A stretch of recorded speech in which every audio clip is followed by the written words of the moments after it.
ठंड का समय था। शहर में घना कोहरा छाया हुआ था। मेरे नाना एक बड़े अधिकारी थे। रोज की तरह उस दिन जब मेरे नाना अपना काम ख़त्म कर दफ्तर से घर की ओर जाने लगे तो रास्ते में पड़ने वाले बाजार से वह कुछ सामान लेने के लिए रुके। उनके बाकी साथी आगे चले गए और वह पीछे छूट गए। सामान लेते लेते उन्हें टाइम का पता ही नहीं चला और नाना जी ने अपनी घड़ी देखी तो टाइम देखकर उन्हें लगा कि आज घर पहुंचने में बहुत देर हो जाएगी। उन्होंने सोचा जंगल के रास्ते अगर जाऊं तो जल्दी पहुंच जाऊंगा, इसलिए उन्होंने जंगल की ओर गाड़ी घुमा ली। काफ़ी अंधेरा हो गया था। नाना जी तेज़ गति के साथ गाड़ी चला रहे थे, लेकिन उनकी गाड़ी के आगे एक औरत आ गई। उन्हें झटके से ब्रेक मारनी पड़ी और जो औरत गाड़ी के सामने आई थी वह तेज़ तेज़ रो रही थी। नाना जी को लगा कि वह ज़रूर किसी मज़दूर की पत्नी होगी जो रास्ता भटक गई है। रास्ता सुनसान था, इसलिए उन्होंने सोचा कि इस महिला की मदद की जाए। उन्होंने उस औरत से पूछा कि वह यहाँ अकेले क्या कर रही थी। उसने कोई जवाब नहीं दिया और ज़ोर ज़ोर से रोने लगी। ऐसा लग रहा था मानो सारा जंगल उसकी आवाज़ से गूंज रहा हो। नाना जी ने पूछा कि उसका घर कहाँ है, तो भी वह कुछ ना बोली।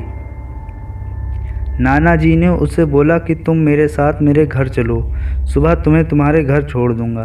वह नाना जी के साथ चलने के लिए तैयार हो गई और गाड़ी के पीछे वाली सीट पर बैठ गई। रीति रिवाज के कारण उसने अपने सर पर घूंघट डाल रखा था, जिसकी वजह से उसका चेहरा छिपा हुआ था। घर पर सब नाना जी का इंतज़ार कर रहे थे। जैसे ही गाड़ी की आवाज़ आई, सब भागकर इकट्ठा हो गए। जब उस महिला के बारे में घर में पूछा गया तो नाना जी ने सारी कहानी बताई। नाना जी ने कहा आज खाना यही बना देगी, लेकिन मेरी माँ को उस महिला पर शक हुआ। उन्हें लगा कि यह कोई चोर है जो घर का सामान चुराकर भाग जाएगी। माँ ने उसे रसोई में जाकर खाना बनाने को कहा। वह बिना कोई जवाब दिए वहाँ से चली गई। रसोई में से अजीब से आवाज़ें आ रही थी। बस रसोई में सारा सामान रखवा कर मेरी माँ ने उससे कहा कि सब भूखे हैं, इसलिए जल्दी खाना बना दे। उसे रसोई में भेज दिया, लेकिन माँ का मन अभी नहीं शांत हुआ था। 10 मिनट बाद माँ रसोई में पहुँची तो देखा अभी वह थैले से मछलियाँ निकाल रही थी। यह देखकर माँ को गुस्सा आ गया। उन्होंने उसे बोला कि अभी तक तुमने खाना बनाना शुरू नहीं किया, कब बनेगा और कब हम खाएंगे। उस महिला का चेहरा अभी भी ढका हुआ था, इसलिए किसी ने उसका चेहरा नहीं देखा था।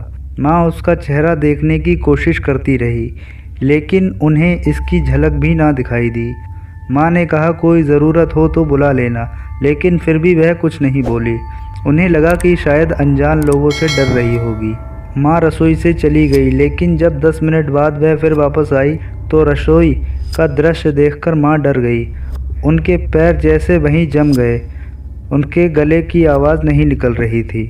उन्होंने देखा कि वह औरत रसोई के स्लैब पर बैठकर कच्ची मछलियाँ खा रही है। सारी रसोई में हड्डियाँ और मांस के टुकड़े बिखरे पड़े हैं।